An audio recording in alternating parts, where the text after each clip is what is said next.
So in Romans chapter 1, verses 22 and 23, Paul describes really the fundamental human tendency toward idolatry, saying this: "Now, claiming to be wise, they became fools and exchanged the glory of the immortal God for images resembling mortal man and birds and animals and creeping things." So this passage suggests that idolatry is essentially about an exchange. Okay, it's about trading worship of the true God for worship of something in creation. And I think it's also worth noting that this quote-unquote exchange that Paul speaks of, it's not just a one-time act either, but it's something that we're constantly tempted to do in the everyday moments of life. We can start out by trusting God and following Him faithfully, but over time, subtly, our hearts, they can shift. The good things in our lives, our careers, our families, even our ministries, they can slowly take center stage in our hearts. And when they do that, we end up pushing God to the margins. And it's not always blatant either, but that makes it, I think, all the more dangerous. And see, this is the challenge of idolatry, is that it competes for our loyalty, and often we find ourselves divided between God and whatever else we're tempted to worship. And in fact, if you want to learn more about idolatry, I'm self-plugging a little bit here, but I have a 4-part series on this channel. I'll link it in the description below, that dives in over the course of 4 weeks just solely on idolatry itself. But anyway, let's continue. So the 20th century theologian Paul Tillich, he defined faith as one's ultimate concern. And so by this definition, whatever we hold as our greatest priority, what we build our lives around, what we derive our sense of worth from, or what we look to for our deepest satisfaction, that's what becomes our God. And the truth is, we're all worshipers. The question isn't whether we're going to worship something. The question is rather what we will worship.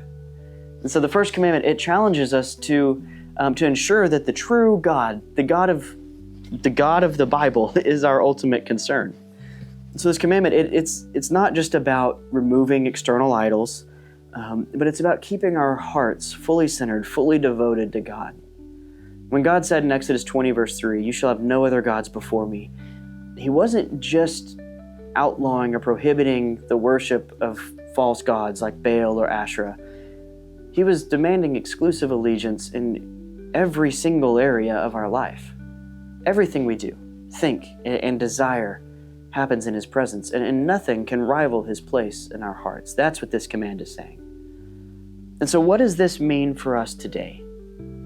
Well, it means that we need to examine our hearts regularly.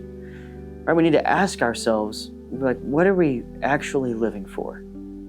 Are we exchanging the glory of God for something less? Or are we building our lives on temporary things that can't fully satisfy? As C.S. Lewis once said, he said, "We are half-hearted creatures, fooling about with drink and sex and ambition when infinite joy is offered us. Like an ignorant child who wants to go on making mud pies in the slum because he cannot imagine what is meant by the offer of a holiday at the sea." See, the first commandment, it calls us to put away these quote-unquote lesser loves and to reorient our hearts toward the one true God who alone can fulfill us. Now, you might be thinking, okay, hold on a second. I don't have any little statues that I bow down to, so I'm good on this commandment, right? Well, to that I would say, okay, not so fast. While we might not be tempted by literal golden calves, our hearts, they're just as prone to idolatry as those ancient Israelites. So let's talk about what an idol looks like. See, an idol, like we said earlier, it's anything that competes with God for the throne of our hearts. That could be your career, it could be your possessions, it could be your reputation, or even good things. It could be things like family or ministry. Anything that you prioritize above your relationship with God, that's an idol. See, the prophet Ezekiel, he talks about idols of the heart. In Ezekiel 14:3, he says, "Son of man, these men have taken their idols into their hearts and set the stumbling block of their iniquity before their faces. Should I indeed let myself be consulted by them?" It's Ezekiel 14:3. It's like he's saying, okay, hey, idolatry starts in here, right? Before it ever becomes something out there.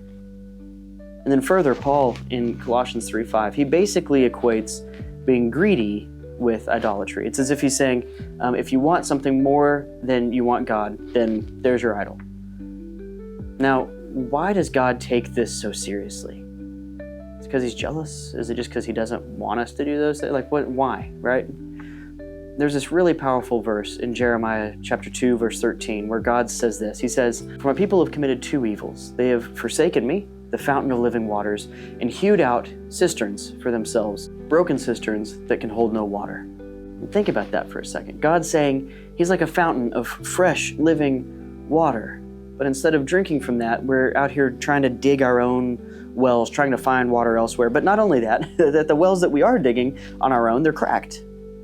They can't even hold water. That's a vivid picture, isn't it? Idolatry, it's not just breaking a rule. It's turning away, rather, from the source of life itself to chase after stuff that'll never truly satisfy us. So let me ask you something, and I want you to really think about this. What's sitting on the throne of your heart right now? What's consuming your thoughts, your time, your resources? When you need comfort, when you need security, or when you look for a sense of who you are, where do you turn if it's not to God?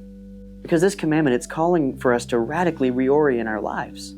It's calling for us to, or it's challenging us to knock every idol off of its pedestal and put God alone in that place of supreme worship and devotion.